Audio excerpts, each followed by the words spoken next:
Welcome to Crafts and Minis. Sometimes toys come out for movies that are so good you're still talking about them 20 years later, or at least I am. Today I wanted to show you some toys from the movie Hercules, put out by Disney about 20 years ago. Now what you see right in front of you are two of the action figures that come out from that movie. When I say action figures, I mean these were sold in toy stores and at big box stores in blisters. That you could buy off the shelf, and I just put them here on 75mm bases. Now the reason I really like Hercules is because in the movie there were these different titans, and here you see on the left I think like a rock titan or earth elemental type titan, and then on the right this type of lava titan. Now you can still get these on eBay. That's where I've gotten all of these, and if you want to get serious about using toys for D&D, you really need to get an eBay account and get hunting.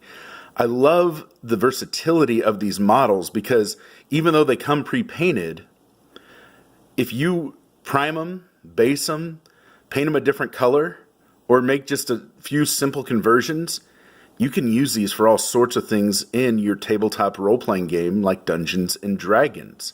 Now these are like their action figures, but there are also some sold at McDonald's. And you can get these Happy Meal toys. Here's the Hydra from the Happy Meal. And I put it next to the Hydra action figure. Now, this is all from the same movie, Hercules. And these are readily available on eBay. When you look at the McDonald's toys, I've gotten them for as low as $4 each, which, you know, is not a dollar a miniature, which a lot of us on YouTube like to say is kind of where you get cheap miniatures, is that dollar price point a miniature. But here you're talking about a huge size model in D&D, since these would fit on 75mm bases. And this is what they look like when you buy them. But here's what I do to them. I prime them up. And in another video, and I'm sorry about the quality of that video of my priming one, I show you I do a black base coat of primer all the way around, and then just from the top I spray with white spray paint. And you can see here that same rock titan on the far right and the same lava titan on the far left, what they look like primed. And then the two models from the middle are also action figures from that Hercules line, and both have some minor conversion work. You see the centaur has an axe added. He doesn't come with a weapon, so I added an axe to his hand. And then you see the guy to the right, Hades, I think that's who he is in the movie. He has some base work done just with hot glue. That's going to look like some magical effect. Now, in my game, is he going to be Hades? No. But I can totally paint him in whatever colors scheme I want to come up with a completely different, huge size character. And that's what I wanted to show you next, is what these look like painted. So here you see a selection of action figures and the Happy Meal toys. I put them next to here this Reaper miniature. So that Reaper miniature is on a 60mm base, which is just a little larger than 2 inches. But you see it for comparison next to that Rock Titan we've seen throughout. And that Rock Titan painted up so well. I actually sold one of these at a local game convention. It caught someone's eye, and it really is a cool sculpt with those two heads. Now, I don't have pictured here the Happy Meal version of the same character from the movie, but it has a completely different look, and it's actually about the size of this one.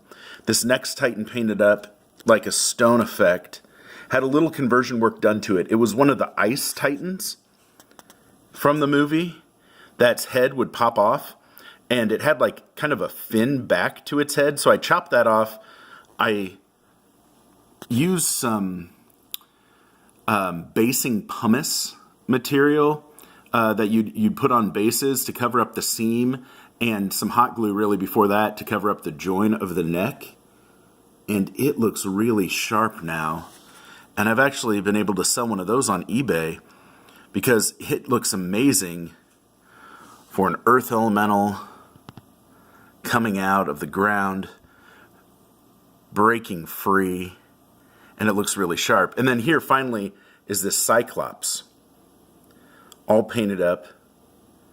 And you can tell the skin on here is really interesting because you see the highlighted parts and then the shadows and the deep parts.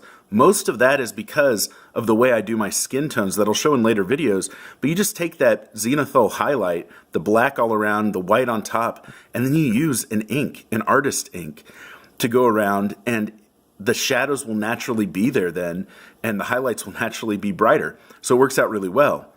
But I wanted to show you all these because you can find these in garage sales, on eBay, maybe in your own toy chest from your childhood, or maybe they've been passed down in your family, but they are definitely worth taking a look. I love movies that produce great toys that can be used for D&D. I'm looking at you, Lord of the Rings. But here's just a little inspiration to get you out there hunting for all those great toys from the movies. Go get after your hobby.